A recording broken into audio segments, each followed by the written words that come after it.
Thank you very much. It's nice to see everybody, to meet some new people, to discover that there are some Israel riders who are long lost college buddies. And I'm looking forward to this. My name's David Eisenberg. I'm vice chair of the ride. I've been involved with the ride since 2005, including helping organize it for the last decade or so. I'm really excited about today's panel. It's something we tried to do the last couple of years, have an opportunity for people who want to learn from some pretty experienced riders, and get their insights to how to prepare best for a ride like the Israel ride. We changed up a little bit this year, I think for the better, in that sometimes it's easy, and I've fallen into this too, of equating the experienced riders with the riders who ride in the toughest group. They're very experienced, but they also might not always sort of connect at the level of the rest of us. So the panel today includes people who ride really across the range, all really talented riders, and my hope is that they can share helpful insights to each of you as you prepare on your own, really for whatever level you'll be riding in. Before we get into some questions, maybe I'll ask each of the panelists to briefly introduce him or herself, name, how long they've been involved with the ride, what group they mostly ride with. And then I've got one or two leading questions for them, and then we'll open it up more broadly. Susan, would you mind starting? Yeah, I don't mind at all. Hi, I'm Susan. Full disclosure, I'm married to Andy Schiller. We do not ride together. You'll hear Andy is up there with Neil in Halutzim, and I've done the ride twice, and I've been probably half time in the half day group. I can't remember the names of the groups. Shomrim, and then the other half of the time in the middle group. Sophie. So Sophie, yes, now I remember. So I would say the more you ride before the Israel ride, the better off you'll be. But having said that, I am not a regular rider. I do prepare for it. And I'm comfortable riding, 15 miles, if I didn't prepare, but you really need to be comfortable enough to ride a solid 25 miles. And if you can do that, you can do either of those two groups. The support for this ride is incredible. And the multiple days, it's really interesting because you just get better and better, and then by the time you're really tired, you get a day off. So you ride 3 days in a row, then it's Shabbat, you get Saturday off, and then you have 2 more days, and then you're sorry that it's over. So it's a wonderful ride. That's about it. That's your intro. my spiel. It's a good spiel. Thank you. Sharon, want to introduce yourself? Sure. I'm the other panelist, but I'm not married to Andy. I ride mostly in Sofim. I do some Chalutzim as well. I've been doing the ride every year since 2014. This year, I'm actually on the committee that's helping to plan the ride. So that's been a nice adjustment for me as well. And I will say that before I did the Israel ride in 2014, I hadn't been on a bike in 20 years. So I can give you a perspective of having never really ridden to having ridden. And I love to ride. I ride as many days a week I can. I can do centuries if I have to. I love doing 60, 70 miles as a long ride. Which is a big change from 2014 when I first met you. That's right. That's nice. Thank you. And Andy?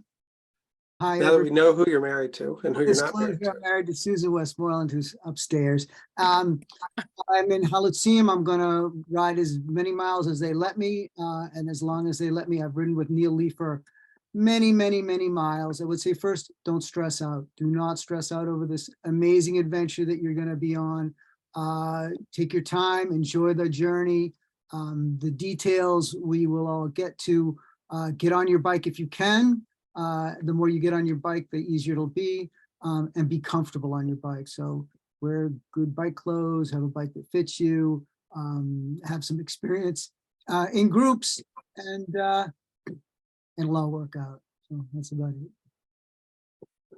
That's good. Great opening comments from each of you. I'm not going to keep going through the three of you in order. I guess I would ask, and Sharon, maybe I'll start with you. In part because I feel like over the years since I've known you, you really have gone from this is new to me to you're a very seasoned rider. But thinking back to when it was newer to you, what are some of the things that you really would encourage people to focus on to help them prepare for their first longer ride? Yeah, I mean, riding consistency, I think, is really important.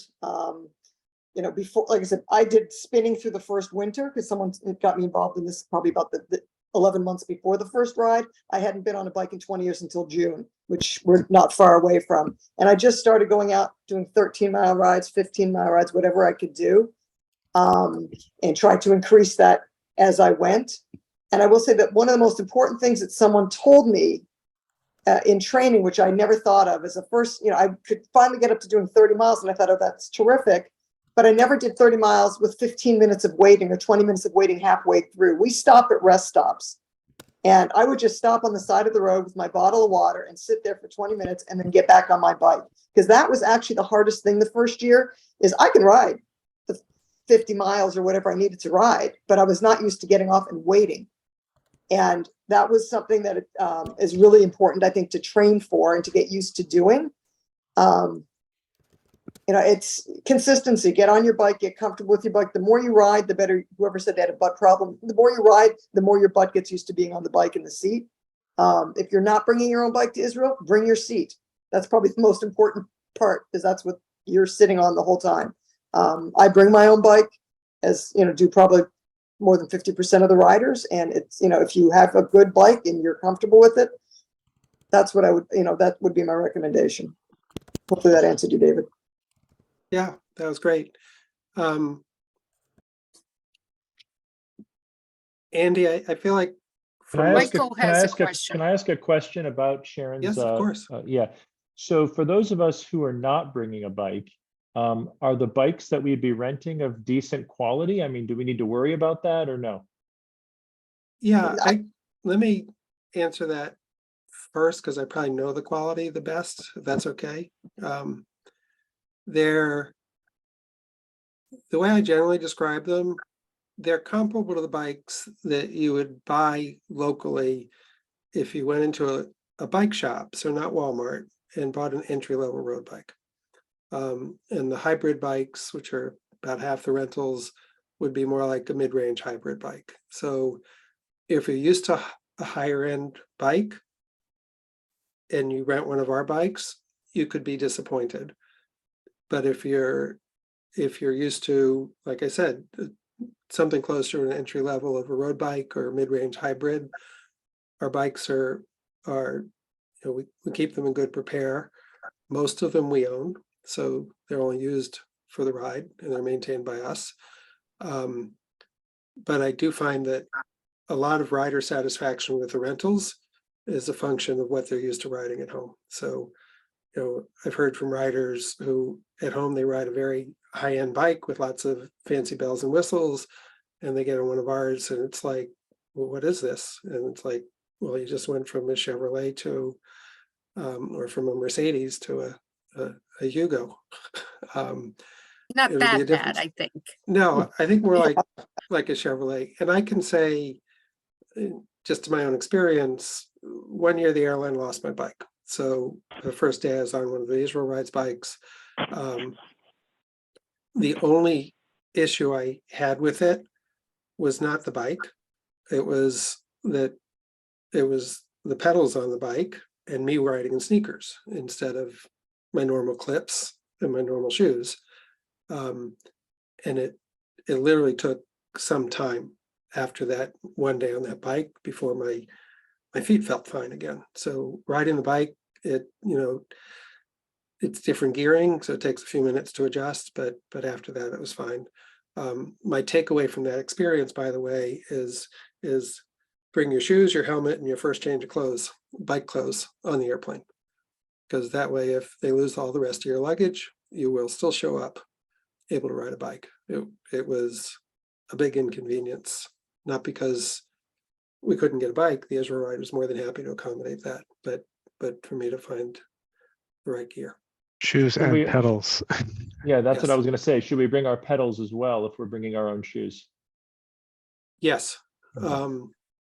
To build on Sharon's advice, bring your saddle, bring your shoes and your pedals. Because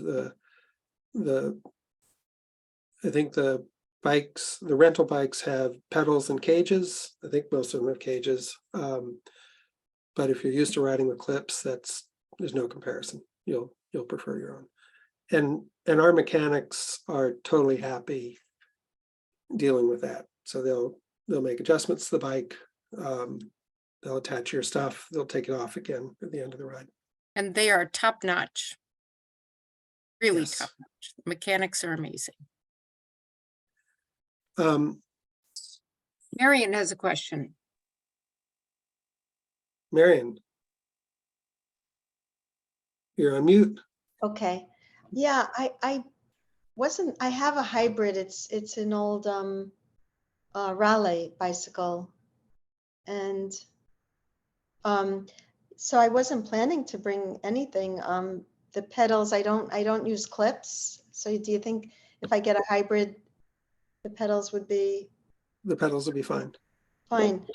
Okay, and the seat, I wasn't planning, I do have a comfortable seat, but hybrids have larger seats. If the seat they have is an hybrid is standard, I think I'll be okay. I mean, I could send you a picture and you could see. I just want to with less. if possible. Mostly it's with the seats. It's exactly the point that Sharon made. If you've been riding your bike a lot, your body's kind of used to your seat. So my own short story, before my very first Israel ride, I brought my bike in to be tuned. And when I went to pick it up, I bought a new saddle. And the mechanic was really nice. And he said, "Didn't you say you're tuning this up to go on this long ride?" And I said, "Yes." He said, "Buy the new saddle after you come back, because you're used to the one that's on the bike now." So I think the key isn't that ours are better or not better. It's that if you've been riding regularly on yours, you know that you're comfortable on it. That's all. Okay, so and helmet, obviously we should bring our own helmets, right? Everyone should bring a helmet, and the helmet's required. If you show up without a helmet, you're not going for a bike ride. Okay, so we need to bring, and the last thing is the packing list. Could we get like a packing list, and so I could start sort of thinking about what Perfect. Yes. Alana, do you want to speak to the packing list? Yes. Yes, we have one and I will send it to you, Marion. No Okay, problem. that'd be great. And do people bring like mini, what do you call it, carry-ons or knapsacks, or like what do people usually bring to this 6-day? On the bike, a lot of people wear a Camelback, and we can talk about that in a bit, because I did ask the panelists also to talk a little bit about, hydration, safety, diet, etc. So a Camelback is very good for that. Beyond that, we have a bus that if you want to carry a day bag, it can go in the bus, and you can get it at any rest stop where you and the bus happen to be there at the same time. Most people don't have another backpack or anything on the bike. Your luggage, we do ask people to only bring one piece of luggage plus a handbag, and we transport that from hotel to hotel. Okay, so it's like a carry-on piece of luggage or something. Yeah, or a checked bag, but Okay. something that, the real thing to keep in mind is most days we're changing where we're lodging. We have people that help a lot, including, getting the luggage from the lobby onto a truck and get from the truck, sometimes to your room, sometimes back to the lobby, but you're carrying it up or downstairs or elevators, so pack light. The other thing, you're there on a bike ride, you're wearing bike clothes during the day, you're dressed for a few hours at night in something else, you can wear stuff twice, nobody will tell. Laundry, is there like There's no laundry, so we should pack enough for 6 days, I guess. Yeah, there's one hotel that has limited laundry. I would not count on it. It has one machine for the whole, oh, actually, no. To Not the best of sure. my knowledge, this year, there's no hotel that has laundry. Yeah, it might have been meets pay and you're not Yeah. going. I was gonna say, on Shabbat, you can do your laundry. Can you hear me or no? Yeah, we Yeah. can hear you, Sharon. Oh, sorry. Okay, so on Shabbat, you can do your laundry in your hotel room. Like I bring 3 kits. I wash 2. I wear the same 2 the last 2 days. Yeah. So it's, you don't have to bring 6 days or 5 days of anything. And like what David said, you do not need a lot of clothes at night. You literally have your clothes on for 2 hours. Maybe 3 maximum if you're staying up really late. I and think then it's you're going back. closer to 3, but I can't speak for you. Yeah. Three what? What is that? 3 what? Maybe 3 hours in the evening that you're wearing clothes other than your bike clothes, so you Oh. don't have to bring different outfits for every day. Just to speak to the clothing issue, can you experienced riders tell us about the temperature in October, end of October? I've only been to Israel really in the summer and over New Year's. So Andy, no- do you want to speak to that, I'd including say- also thoughts on riding in heat? So I'd say no matter what, bring arm warmers and a vest. You might never use them. They don't take up any space in your bag. They're easy to slide down. Generally, it's just shorts and bibs for me, bibs and a jersey for me. But that's what I pack. I usually don't need anything more than that. I don't need toe warmers or anything like that. But definitely arm warmers and a vest they don't take any space up, so bring them along. And if you need them, you got them. And a bib? Did you say bib, bed, bib?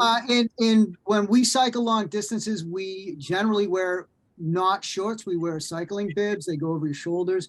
Probably something that maybe the riders that are going to ride long rides might want to think about, but otherwise, you don't need them. The cycling shorts are fine otherwise. Yeah.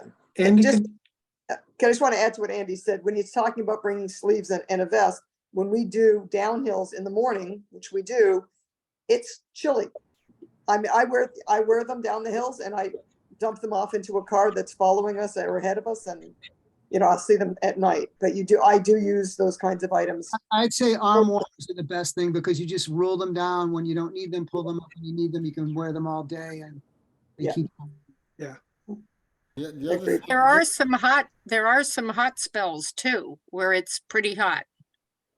It can still be pretty warm, so you need to hydrate. The other thing, and I think Andy will agree that is helpful, is that a lot of bike shops carry these kind of undershirts you wear under your jersey that are either wicking to wick your perspiration or add a little bit of layering. Can't hear you. You can't hear me? A little louder, yeah. Okay, is that any better? You just speak up. Use your, outdoor voice. I can say- Go ahead, Andy. I wear an undershirt. It's just a sleeveless undershirt. It's very light. I wear it. Generally, most riders wear them, but it's pretty much, you don't need to if you don't want to, but it's a helpful thing to have. So it You goes up, don't have to have it. I don't wear it. But Yeah. I don't, you can- Susan doesn't wear it's a it. guy thing. It's not, I think okay. we have a question from Zoom user. Yes, you. I sorry, I forgot your name. Hello. You're still on mute. Now you're good. Hi, Hello. are we here? Yeah. Oh, good. We hear I you. think I was the one. Okay, good. So I just wanted some metrics about the lowest level. How long is that trip? In other words, each day, about how Mhm. long are you on the road? What's the elevation up and down from day to day? And what's the average pace for that level? So I can speak to that if you like. As I recall, around 30 miles a day, 30 to 35. I think the longest may be 35 miles. Elevation, the total climbing, it's obviously shorter than the other rides, but there are some hills for sure. But total climb, I don't know. It I don't- varies day to day, Susan. Yeah, I don't remember on average. And the pace is comfortable with nobody's setting any records in that.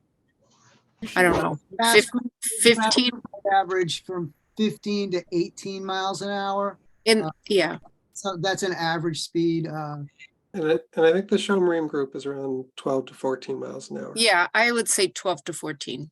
And Yeah, you should- for the lower group. I think that's what you're asking, right? And you should assume. Yeah. You should assume about 500 feet for every 10 miles. Okay. That's- Yeah, I was gonna That say sounds good. about 1,000 to 1,500 feet total for the, on average, for the 30-mile, the Shomrim group. What about Sophie? So FEMA, you're riding 55 to 67 miles, I think is our longest day, or 63 miles, Yep, something like yep, that.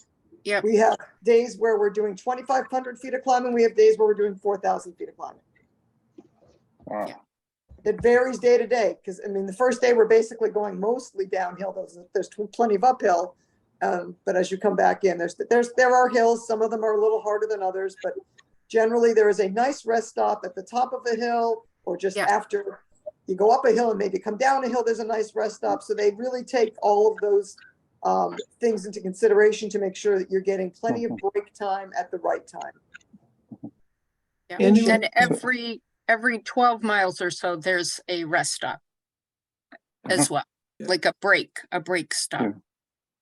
Andy, That's would good. you mind taking a minute to talk about maybe less how you train for hills, because you're incredibly well trained, but how you coach other people to train for hills?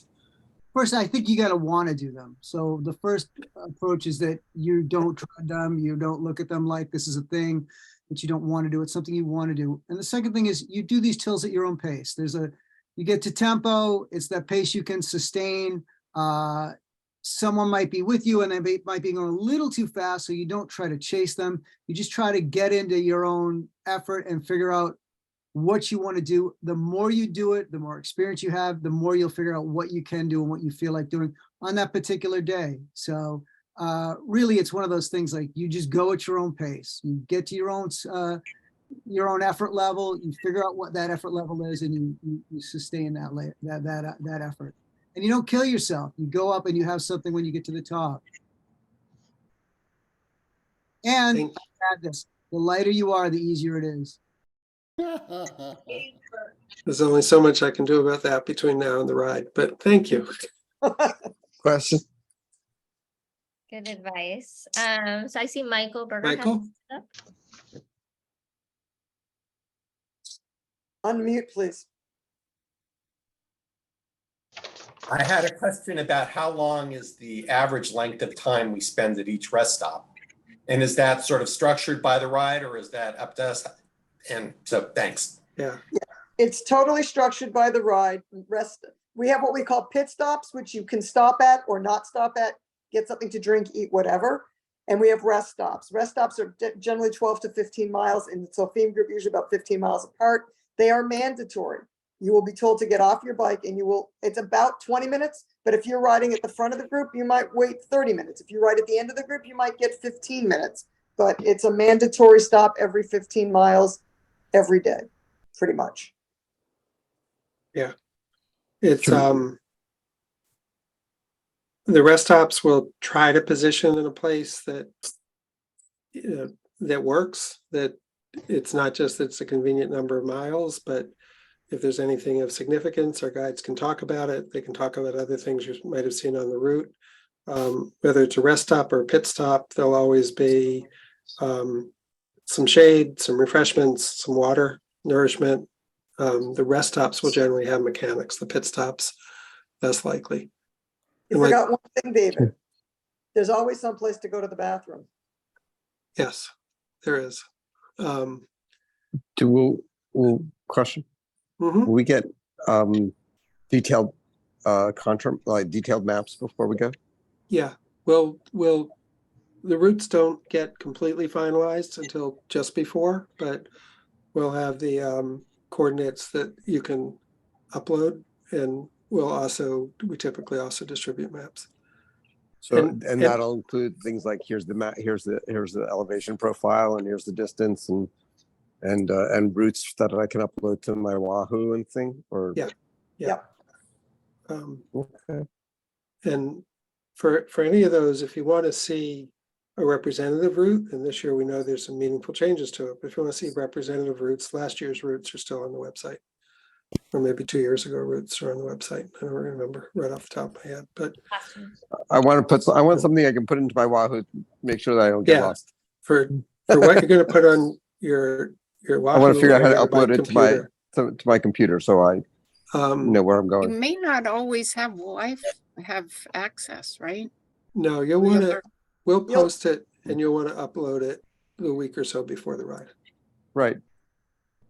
You Yeah, you the don't other need thing- Wi-Fi. You just need I mean, access to one of the Right. GPS satellites.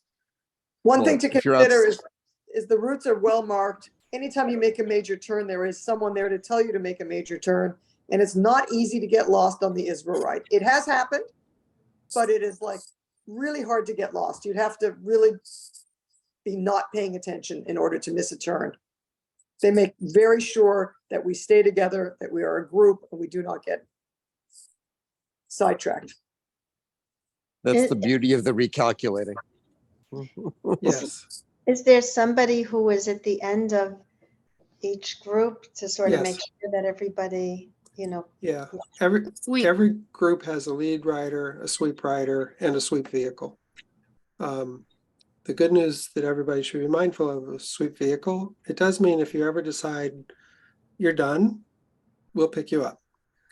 The bad news is the sweep vehicle is going slightly slower than the slowest person in the group.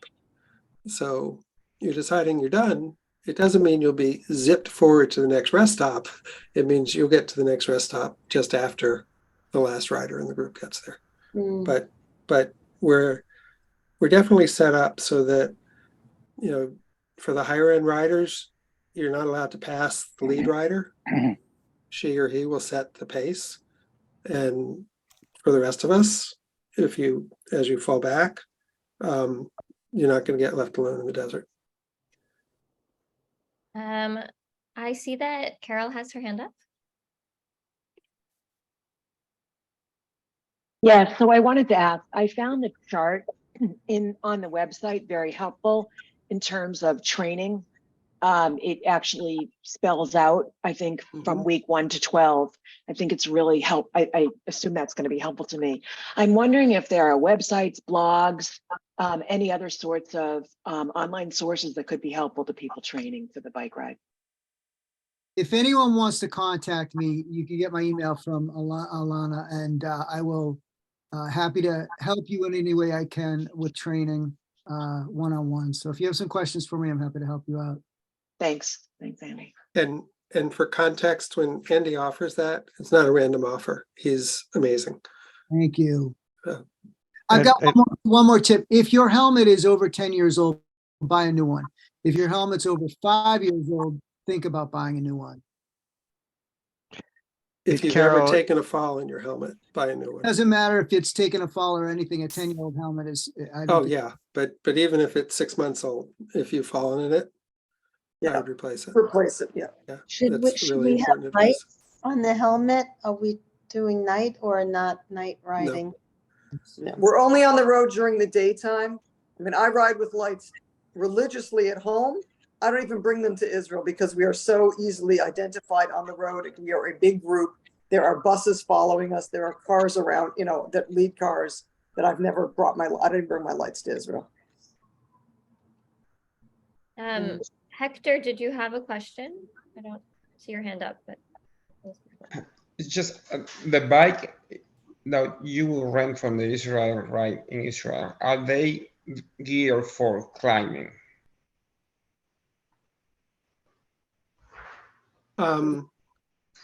Yes. They're not designed specifically for that, but they're geared well for it. Yeah. If you're Thanks. thinking about taking your bike along with you, it's pretty easy and pretty, it's easy to do. So I'm gonna take my bike. I like my but you bike. need a case. You need a case, but it is not super complicated and it can be done. So if you have a bike you like and you ride it a lot, think about taking it.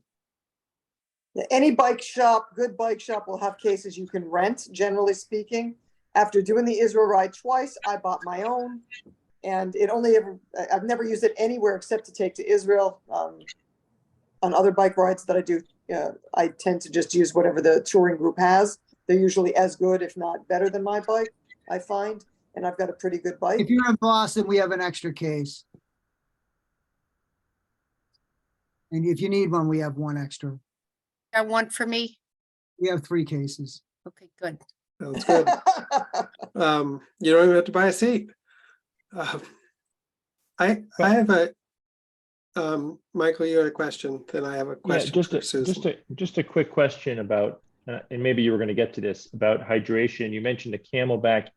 I'm assuming the rental bikes have some cages for water bottles as well. And I imagine at the 15-mile breaks, there's a way to fill up water or not necessarily? Yeah. Definitely. They'll, Okay. at every rest stop and every pit stop, there'll be plenty of water. There'll be Okay. snacks, sunscreen, electrolyte, Ice. water, ice. I would All recommend, I recommend bringing would electrolyte. I would recommend insulated water bottles. That's all I use. Yes. You put ice in them. The ice will last for a couple hours. I particularly like to have cold water when it's hot out. So insulated water bottles for me is 2 of them. a must on these trips. You want to bring 2 bottles. And if you use electrolytes, please bring your own. And the reason why I say that is my stomach doesn't agree with all of them. The one I use at home is the one that I know I can use. The last thing you want to do is have that be a deterrent for you to be getting on and off your bike. So stock up and bring your own, but they do provide Good if your point. stomach's not fussy. Yeah, I'd actually reiterate that for any snacks you like having on the ride, whether it's an energy snack or something else, we provide them. I think the ones we provide are generally, we try to make sure they're healthy, they're kosher, very et cetera. healthy. But if there's one that you're really used to that you know works for you, bring it. Susan, I had a question for you. I Yes. first met you on a practice ride we arranged here in Boston, and Yeah. you and I were Pre-COVID. riding, and you were explaining to me that you like to ride, but it's your husband who does things like the Israel ride, not Yeah. you. And Yeah. now you're coming back for your 3rd ride. Yeah. Want to talk about a little bit whatever process you went through to get comfortable that it wasn't just for high-end riders, Yeah. or that you're not a high-end rider? Yeah. I was quite nervous at the beginning. But it did not take long for me to settle in. I did prepare. But the support on this ride and the camaraderie and the energy of the people on the ride is just so amazing and so infectious. And if you are having any trouble or struggling, they will help you. So I was in, what the heck is the middle group? I was in the middle group. Sophie, Sophie, I was in the middle group and I was struggling. And this was just last year. And I didn't realize it, but I had drifted to the back of the group. And I heard a person's voice behind me and she's like, keep going. And I said, oh no, that's Alma. And I knew she was the sweep rider. So she was one of the support riders. She's like, don't worry, take your time. We'll finish this together. She was fantastic. I was like, oh, that means I'm in the back. Doesn't matter. You're going to finish. They are fantastic support. And at the end, you are going to be amazed at what you can do.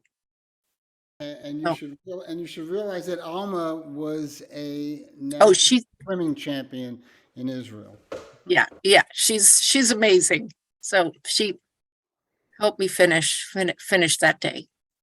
All the lead riders are really amazing, and they are encouraging, whether you're at the front and you're trying to get a pace that you've never done before, or you're at the back and you really need help. It doesn't matter. They're all phenomenal. They all do a great job. They'll race up the hills with these two Chalutzim guys here. I mean, there's a little bit of testosterone competitions with some of the riders, but they're all wonderful and they will all encourage you Yeah. each and every day. Absolutely. I might mention, especially for the newer riders, our lead riders are alumni of the Arava Institute. So they're here on the Israel ride because of their passion for the cause that it supports. But in several cases, they took up cycling to be part of the Israel ride, but they are amazing riders. And I think it surprises people sometimes, especially first timers, the relationship between the crew, the lead riders, the riders. It's not the same as in some other big bike rides because we're actually all there to support the work of the Arava Institute. The crew, I think with maybe 2 exceptions, are also alumni of the Institute. They're there to support the Institute and help support the people that help support the Institute. That's us. Lead riders, some of them literally have grown up with the ride. I think Alma's been involved since the beginning. I think Fear's been involved since also the beginning. They've transitioned from being, students and college kids to having young families Professionals. at home and professionals, and they come back to be a lead rider on the Israel ride. So pretty amazing group. I wanted to ask Carol. Carol, you had your hand up a little while ago and you took it down. Yeah, my question was answered about training. I'll be in contact with Andy directly. Thank you. Okay. And Carol, thank you. Not everyone finds the training advice or training outline on the website. So thank you for reminding me of it. It's the only riders I know who have used it. The feedback has been it was really helpful. Because it I does, used it my first year, David, because I had no idea what to do. there you go. And it She's and it still worked. here. I was totally prepared and I didn't feel like I missed anything. I just followed that program for the 12 weeks before the ride and it was great. Bingo. And any one of the 3 of you, could you talk a little bit about, because I do think this is part of preparation, learning to be a safe rider in a group, on a group bike ride, staying safe on the road. Yeah, I mean, I think I'll just start. I think it's important to do group rides at home before, whether it's with a bike club or a bunch of friends or whatever, you need to learn how to ride near other people. I think that's probably the thing that will keep you the safest is being in an environment that you're used to. We use all the safety signals. We try and ride, 2 abreast when we can, single file when we have to. But I think just learning how to ride in an environment where you're not alone and where someone may slow down and you have to react, you need to be able to sort of adjust to that and to know how to do it. I'm sure, Andy, you can speak more on that, but that's just an overview. If you're new to riding in a group and you find yourself in a group, tell people that you're new at it and you're kind of learning and to just give you a little help and they will help you. But it's a nice thing to tell people where you're at. And if you come up behind someone, tell someone, I'm behind you. If there's something in the road, you can point it out because someone might not be able to see it. And be consistent on the bike. Just be smooth and steady. That'll let people know that you're riding at the same effort, at the same level. Not a lot of changes in direction or speed without letting people know. And there is a whole safety thing before we start in Israel that we'll try and make you as comfortable as we can. But there is in part of our training in Israel before we ride on the orientation is all about safety. Yeah. And it's important. It's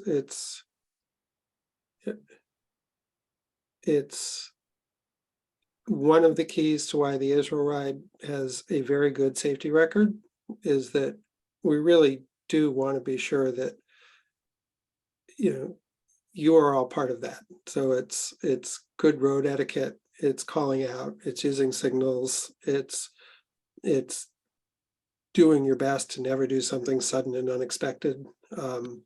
Obviously, sometimes things happen, something happens sudden and unexpected, but we really do. A very short story did not happen on the Israel ride, but some years ago, I was talking to a friend of mine, invited him to come on the ride that year, and he was newer to riding, and he said, "Great, sounds wonderful. I'm taking up cycling. I'm really excited about it." I see him 2 months later, he's wearing a cast and a sling. And I'm like, "What happened?" And he said, "Well, I went on this group ride and nobody ever told me that groups stop at traffic lights." They literally pulled out from the start, got to the first traffic light. He did not stop. He hit the rider in front of him and he busted his collarbone. And he's never come on the Israel ride. The key is you are riding in a group. There are rules of the road, ways to stay safe. And we will repeat them all on the ride. We have a video that anybody can watch, but I think to the degree that you're familiar with them before you get there, so that it's just a habit for you, that you're going to turn, you use your hand signals, you're slowing down, you call out, things like that. You don't pass somebody on the right. If it's just a habit, you don't have to worry about learning it on the ride.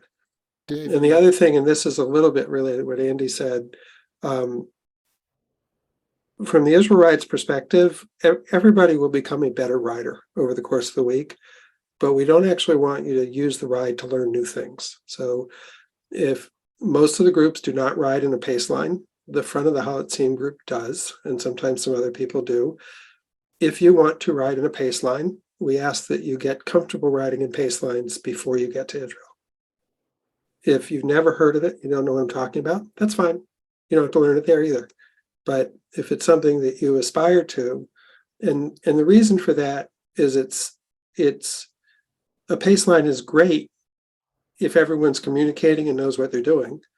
It can get very dangerous if people aren't communicating or don't know what they're doing. So that would be a special ask of mine as it relates to safety. Things that will be new that you might want to try on the Israel ride, learn them before you go. May I say one thing? Yes, of Neil, course. and I want to also let Peter ask his question before it ends. So Sorry. Neil, go ahead. You want me to Yes. go ahead? Yes.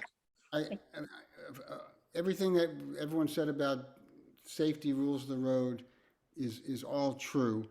You should understand one thing about the physics and the mechanics of a bicycle. If your front wheel touches the back wheel of the bicycle in front of you, you are going down, because the front wheel moves around the back wheel. Your body, you're sitting on the back wheel because that's where all your weight is. So it's really, if one thing to really be careful about is not to get too close to people in front of you, because it's a hazard for them. But every accident that I've seen is because somebody touches their front wheel to someone's back wheel, and your wheel will just turn and you'll go down. And people behind you will go down because or they'll go over you and then they'll go down. But just understand that that's the physics of the bicycle. And so try not to get too close to the bicycle in front of you. Excellent And advice. it's not a race. Of course. It's a good reminder.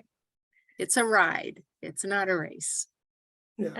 Peter, thank you for your Patience. No, it's all been very interesting. So, the one question I had was, I have three questions. One is, are there any specialized mechanics or dealers in Israel who know the specialized line of bikes? It's a specific. Yes. I think we have specialized bikes in our fleet, so our mechanics Oh, definitely okay. know with them. Yeah. So they know that. Oh, good, great. Yeah. Excellent. And as far as e-bikes, I have an e-bike specialized. So the question is recharging that. Basically, it goes, I can get up to 50 miles. But they have charging at the end of the day. How's that work? Peter, I'm looking, well, have you, you're not planning on bringing your e-bike, are you? I'm not sure. I'm Okay. not sure whether I'm coming this year anyway. Okay, I'll yeah, because probably, so we don't recommend bringing e-bikes on the airplane. We do have a few to Sure. rent that we have available Okay. to rent. So the ones that we have available to rent, you would charge every night. You would like take the Sure. battery out Oh, of the it's case. removable. Yeah. Okay, yeah, okay, so it's, I And don't, okay, that's one thing. Peter, if you, the thing with bringing your own e-bike, there's nothing wrong with bringing your own. It can't go on the airplane with you. It's against the law.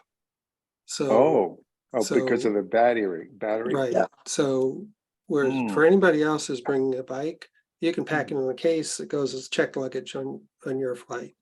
If you're Got it. bringing an e-bike, the battery is considered hazardous cargo. They get shipped separately. And it means, and we can't take responsibility for organizing those logistics. So, Yeah. you know, you could call a freight forwarder or a FedEx type place and find out from them, or you could rent one of ours, or you could ride a regular bike. Yeah, got it. What about a bike with electronic shifting, where I can take the Those are I fine. can take it? Yeah, Okay. those are fine. And even, Oh, yeah. you know, for some of the e-bikes where the battery is removable, if they're below the size threshold for the airline, you can carry it on. But Mm, you're never supposed to put those batteries in checked bags. Yeah. So some of them are removable, some aren't. Right. I think the So, specialized interesting. ones are not. Right, you got that. A couple others. One is anyone who was mentioned about getting away from the lean over types of road bikes.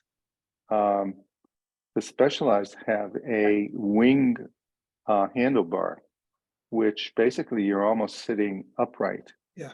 Throughout, and that is an amazing difference in the ride and how long you can go. And there's no back pain. And that was just Good advice. yeah. The other is I wanted to be in touch with the folks. I think it was two women who are around New York City, because I'm very interested in doing a ride around the Manhattan area. I know there's a loop of some kind. So I'd like to be in touch if they've done that. Is that a Central Park loop? Is that what you mean? No, there's actually a longer one. It's about 30 miles. Goes around Neil's almost also all a the boroughs. city rider. Yeah, you can ride around the island. Honestly, I have to. I haven't done it. I know you can do it. If you are a New York City rider specifically, I'm a member of the New York Cycle Club, nycc.org. They've got great training programs, many group rides at all levels every week. Would recommend looking into that as a source, a resource. So it's nycc.org. Yep. Oh, great. Thanks so much. I'm mindful it's the top of the hour. Yeah. I want to thank Alana for organizing and each of our panelists for sharing their insights and experience, and all of you for joining. If you have other questions, happy to stick around for a few minutes, but it's the top of the hour. And I'll be sending an email, a follow-up email with a lot of resources, and feel free to write back if you have questions, want to be connected to other people. So you'll be getting a follow-up email, don't worry. And you'll include the link to the recording? Yes, yes. And thank you everyone for coming, whoever needs to jump off. It was a great discussion and excited to see you in a couple months. See you all in a couple months, 2-3 months. Thank you. Bye. Thanks very much. To stay on can stay on. I actually have just one more question, Ilana Sure. or David. Just I'm actually going to be going to Israel a little bit unexpectedly, but for the month of for like 2 or 3 weeks in end of July to mid-August.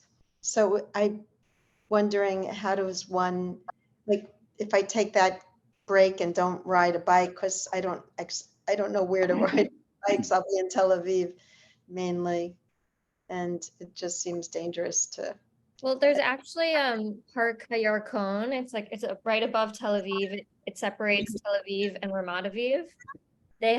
It's very long. Apparently it has bigger square footage than Central Park. And that's a great place to bike. It's very long. And there's Nice. basically like a road on both sides of a river. And then there's bridges for bikes and you could cross the river. So I think you should, You could always go to the gym. that's oh, a good there's idea. gym. Yes. Yeah, cycle in the gym or look into Park Hayarkon. I could also send it to you in an email, Marion.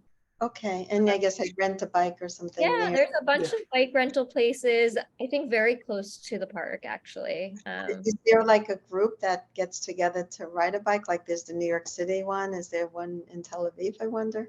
I could check with my colleague Lindsay, who lives in Tel Aviv and who works on the ride in Israel. So I could check with her and let you know. Okay, I'll be in the center near, Yeah. and you'll be done. Tel Aviv also has their version of city bikes, and you can pick those up and ride the park. It's a heavier bike than you'll be on for the Israel ride, but that's a little bit more work. It's good. And like Andy says, we didn't talk about it today, but a lot of people train on stationary bikes, and it works the right muscles. It's good. It's regular. Mm, It's not the same in terms of balance and sort of the nimbleness you need on a road bike or outside on the road. But if you're Yeah. traveling and not able to be on a regular bike, if there's a gym where you can use a stationary bike, it's great. Okay, Agreed. okay, bye, everybody. Gotta Good go. night. Bye-bye. Thank- Thanks very much, everybody. Thank you Bye. so Bye. much. Bye.